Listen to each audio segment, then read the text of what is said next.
Bismillahirrahmanirrahim. Assalamualaikum warahmatullahi wabarakatuh.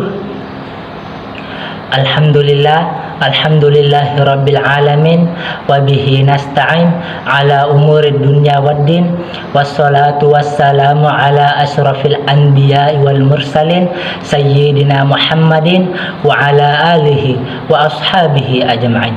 Amma ba'd. Rabbi shrah li sadri wa yassir li amri wahlul 'uqdatam min lisani yafqahu qawli. Pertama-tama, marilah kita panjatkan puja dan puji syukur atas kehadirat Allah Subhanahu wa taala, karena Dialah yang telah memberikan kita begitu banyak berkah, nikmat dan rahmatnya, sehingga kita masih dapat melakukan kegiatan kita pada hari ini. Solawat besertakan salam mari kita curah limpahkan kepada baginda Nabiullah Muhammad sallallahu alaihi wasallam.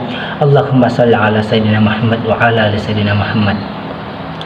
Beliaulah yang telah membawa kita sebagai umatnya dari zaman kegelapan menuju zaman yang terang benderang dengan cahaya iman dan Islam, atau dengan kata lain, minal dhulumati ilan nur.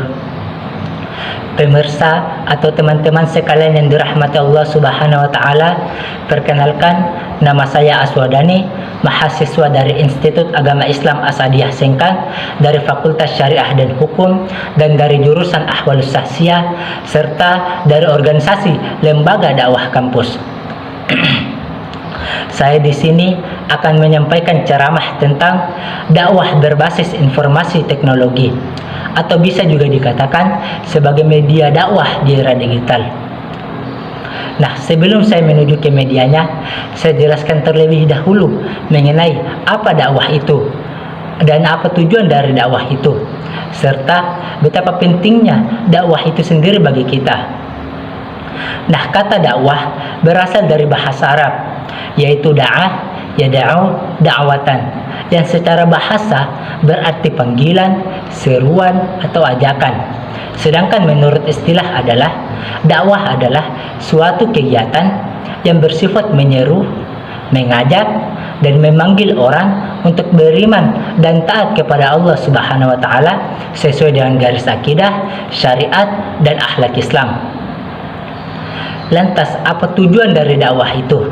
Nah, tujuan atau seruan utama dakwah adalah mengajak manusia untuk bertakwa kepada Allah Subhanahu wa taala dan mati dalam keadaan Islam, serta berpegang teguh pada tali Allah tanpa terpecah belah.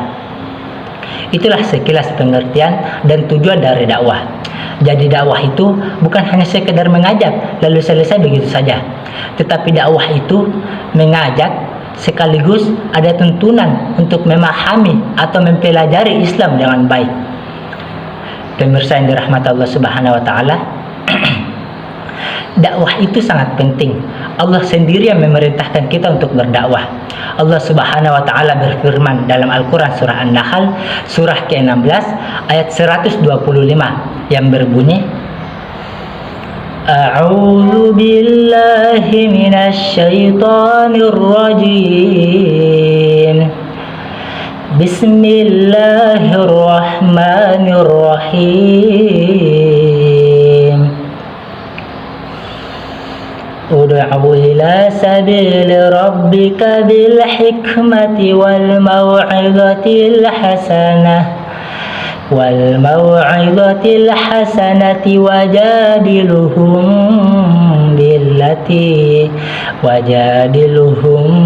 billati hiya ahsan. Shadaqallahul azim. Yang artinya, serulah manusia kepada jalan Tuhanmu dengan hikmah dan pelajaran yang baik, serta bantahlah atau tegurlah mereka dengan cara yang baik. Quran surah An-Nahl surah ke-16 ayat 125. Ayat tersebut menjelaskan tentang kewajiban kita sebagai seorang muslim untuk berdakwah, menyeru umat manusia untuk kembali kepada Allah. Nah, disinilah kita dapat menerapkan integrasi teknologi informasi dalam menyampaikan nilai-nilai agama yang dapat diterapkan dalam kehidupan sehari-hari. Banyak sekali media yang bisa kita gunakan untuk berdakwah, mulai dari WhatsApp, TikTok, Instagram, Facebook, Messenger, Twitter, Telegram, YouTube, Discord, dan lain sebagainya. Itu semua dapat kita gunakan sebagai media untuk berdakwah. Bukan hanya sebatas untuk chatting-chatting, nonton, dan scroll begitu saja. Jangan hanya sampai di situ saja, tetapi buat story atau mengupload video, baik itu kata-kata atau quotes Islami dalam bentuk video, maupun aksi atau perbuatan kebaikan dalam bentuk video, yang tujuannya atau yang bersifat menyadarkan seseorang. Nah, dalam mengupload atau membuat story itu, tidak usah memikirkan orang-orang yang akan mengomentari video kita dengan unsur menghina, mencaci maki, dan lain sebagainya. Pokoknya buat saja terus. Syukur-syukur jika karena video yang kita story atau video yang kita upload itu ada seseorang yang sadar lalu merubah dirinya menjadi baik yang dulunya dia buruk. Pemirsa yang dirahmati Allah Subhanahu wa taala, dengan demikian dapat disimpulkan bahwa media sosial sangat berpengaruh terhadap kebaikan dakwah.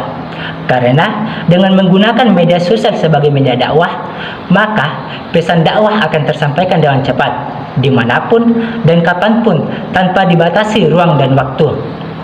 Semua pengguna media sosial pun dapat menyaksikan sekaligus mendengarkan pesan dakwah ini kapan saja, sehingga setiap hari, setiap jam, setiap menit, bahkan setiap detik pun para pengguna media dapat mencari pesan dakwah yang ingin didengarkan tanpa adanya paksaan oleh pihak lain.